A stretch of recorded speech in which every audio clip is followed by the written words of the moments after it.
So I want to explain what happens in this clip right here. So I see a bunch of people outside. I decide to go roam down the street because I'm trying to catch clips for you guys to show you the Predstilence build. So I go rogue, I killed a couple of them, and then this guy ends up putting out a big shield. And so when he pulled out his big shield, I was able to spray my entire mag of the Predstilence into his shield, which means that the debuff was at full proc. It was almost a full bar. And that's why when I turned around, everyone around that shield build instantly died. And you can see me getting kills even though I'm not shooting. So the Predstilence can be insane if you can stack it up to 100.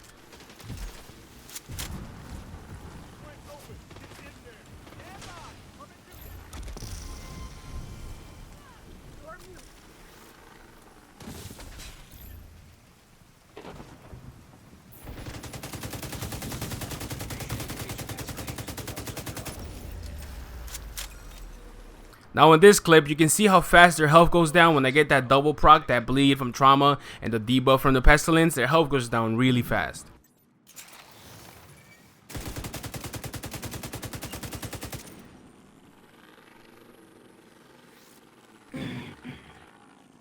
Now to some more gameplay before the build.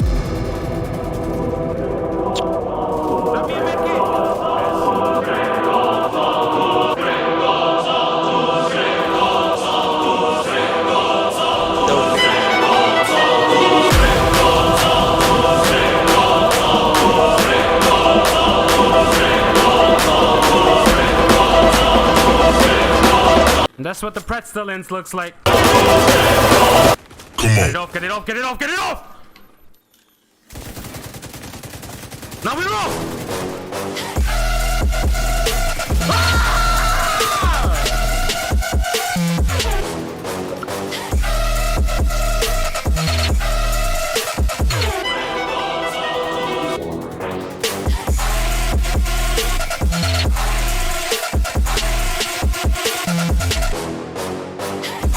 Look at him dying, look at him dying, look at him dying, look at him dying.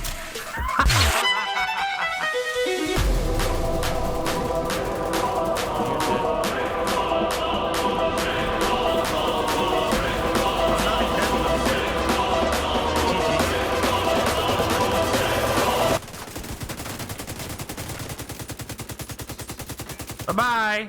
Bye-bye. Bye-bye.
What is going on, guys? It is Example, and we are here for the Predstilence build that you guys been waiting for.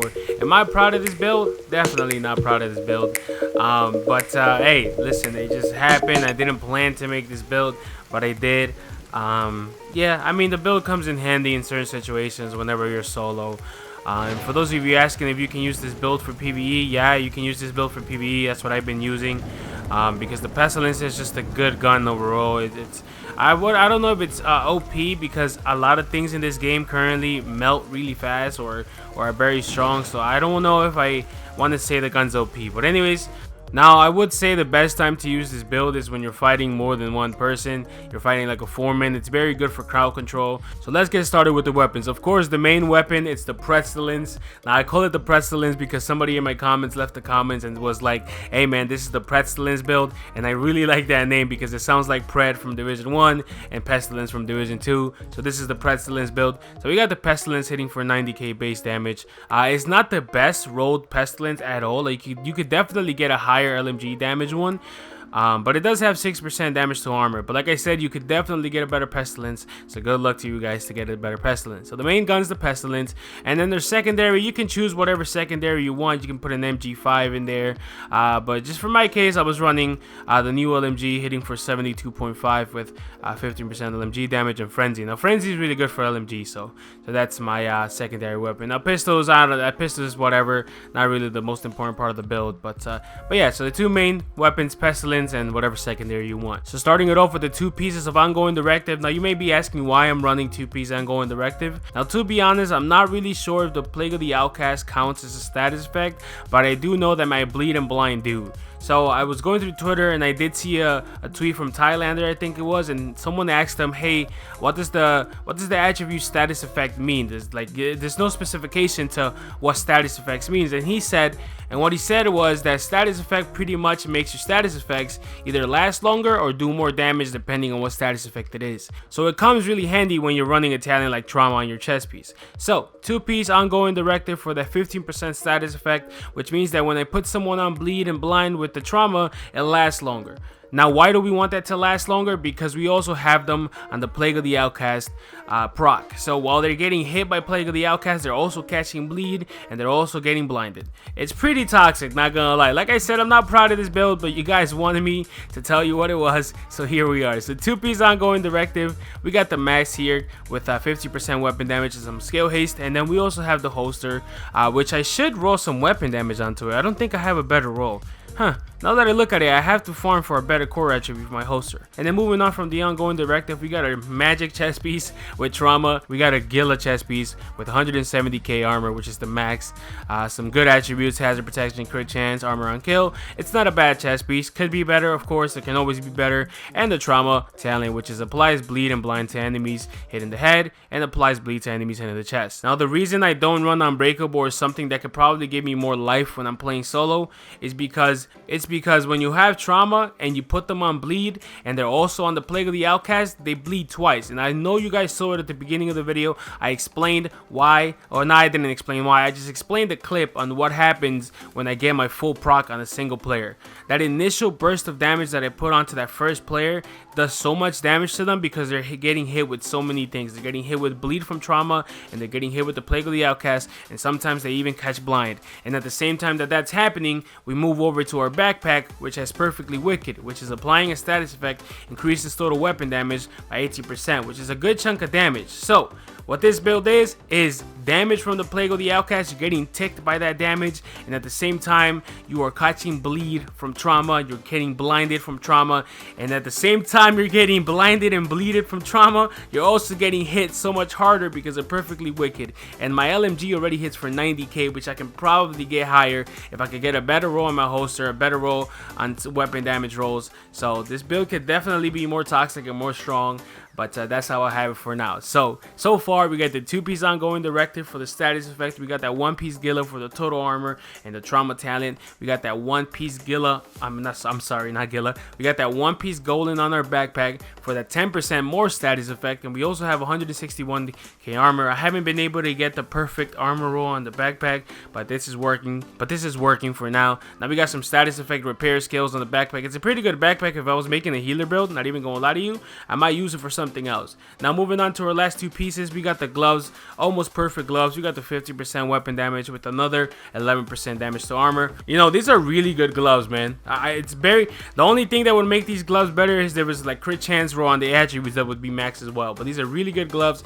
And finally, we got our knee pads, which I am running Providence for that headshot damage. And I'm gonna tell you why I picked Providence, because I could easily put on something like this. You know, I could put on the Seska knee pads with weapon damage and crit chance, but the reason I run these Providence knee pads instead of the Seska ones to get a little more crit chance is because with Providence you get that headshot damage. Now when I run this build, I did run into a lot of shields, and sometimes with the shields the only thing you can see from them is their head. So when you start hitting those headshots, that 10% headshot damage comes in handy. Also it has 50% weapon damage and 4% crit chance. So like I said, the knee pads are flexible. You guys can pick and choose what knee pads you want to run, or maybe you can run 3-piece ongoing directive and put some reload speed on it, or you can run 4-piece ongoing directive, but you would have to lose Wicked or maybe Trauma or maybe the gloves. So it's up to you guys. Like I said, this is just a base so you guys can build off it, but this is how I run it. This is how I feel it works the best. But like I said, I could probably still get some more damage. Now the skills, as always, skills are always up to you. This isn't a healer build. You know, you're not stuck to any skill. I do run a defender drone because again, most of the time I'm by myself, and I'm also running cam launcher heals, which these don't really do much. They don't heal me for a lot, but it feels better to just have some sort of heal near me, because I don't know why in this game you run out of medkits so fast now. So I do run some cam launcher heals. Now that's pretty much the build, guys. Like I said, I hope you guys get an idea of what I'm running, because a lot of you guys were asking what that build was, and I call it the double bleed Predstilence build because it's pretty much what it is. You know, it's Pred like Division 1, if you guys know what I'm talking about. Because like I said, a lot of things are very strong in the game right now. I don't know how they're gonna balance these things out, but I have to see about that hazard protection build, because I need one. I need a hazard protection build with efficient. But hey, that's for another video. I hope you guys enjoyed it. Now I'm gonna go here to the stats.